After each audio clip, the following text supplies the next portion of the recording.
अस्सलाम वालेकुम वीवर्स, कैसे हैं आप सब। मैं बिल्कुल ठीक और उम्मीद करती हूँ कि आप भी ठीक होंगे। तो आज जो है मैं आप लोगों के साथ रेसिपी शेयर कर रही हूँ। बहुत ही यम्मी और बहुत ही टेस्टी भिंडी की रेसिपी है।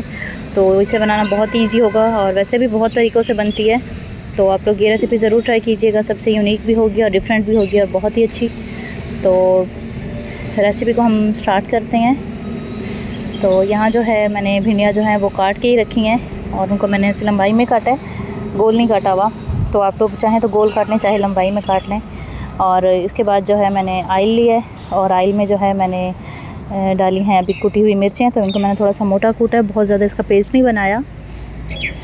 और मिर्चें जो हैं वो मैंने थोड़ी सी ज़्यादा ली हैं, ग्रीन वाली, क्योंकि हम जो रेड वाली हैं वो थोड़ी सी कम डालेंगे। और हमारे घर में सबको ही भिंडियों के साथ मिर्चें जो हैं ना वो ज़्यादा अच्छी लगती हैं, तो इसलिए मैंने इसमें थोड़ी सी ज़्यादा रखी है इसकी क्वांटिटी। तो इसे हम थोड़ा सा ना पकाएंगे, इतना कि ये ना तीखी बिल्कुल भी ना लगे।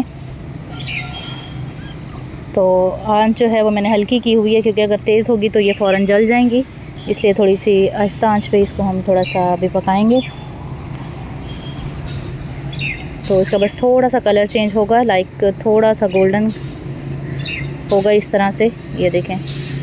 तो इसके बाद जो है हम इसमें डाल देंगे टमाटर। और टमाटर जो हैं वो मैंने लिए हैं 3 और भिंडियाँ जो हैं वो हमारी हैं 1 किलो। तो 1 किलो के लिए 3 टमाटर जो हैं वो काफ़ी हैं। तो 3 टमाटर डाल के तो इसके बाद जो है हम इसे थोड़ा सा पकाएंगे ताकि टमाटर जो हैं वो सॉफ़्ट हो जाएं।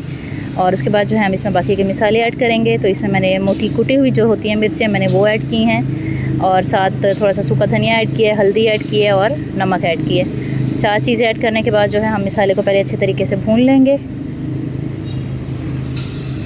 और इसे भूनने के बाद जो है इतना भूनेंगे कि इसमें टमाटर जो हैं वो अच्छे से मैश हो जाएं, ठीक है।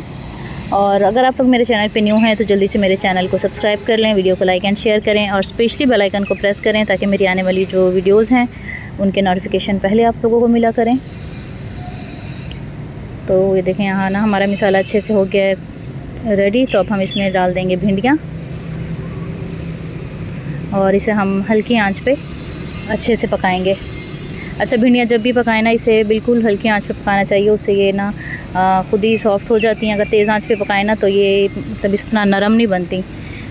तो बाकी इसमें पानी वगैरह तो वैसे भी नहीं डलता, बस इसे हल्की आंच पे ही हम पकाते रहेंगे। और हम तो वैसे लकड़ियों पे बनाते हैं, तो थोड़ी सी बस देर हल्की आंच पे पकाने के बाद जो है हम इसे छोड़ देंगे अंगारों पे। और अगर आप गैस पे बना रही हैं तो आप फ्लेम को बिल्कुल लो कर दें और इस पर थोड़ी देर के लिए ढक्कन दे के रख दें। ये भाप में जो है ना वो खुद ही पक जाएंगी। ये देखें मैंने कितनी हल्की आंच की हुई है ना। तो इस तरह ये देखें अब ऑयल सेपरेट हो गया है और ये भी पक गई हैं। भिंडियाँ हमारी तैयार हो गई हैं। आपको रेसिपी कैसी लगी कमेंट में मुझे ज़रूर बताइएगा। और इसी तरह मज़ीद नई वीडियोज़ के लिए आप लोग जल्दी से मेरे चैनल को सब्सक्राइब कर दें, वीडियो को लाइक एंड शेयर करें और स्पेशली बेल आइकन को प्रेस करें। इंशाल्लाह आप लोगों से मिलती हूँ मैं अगली वीडियो में। तब तक के लिए अल्लाह हाफ़िज़।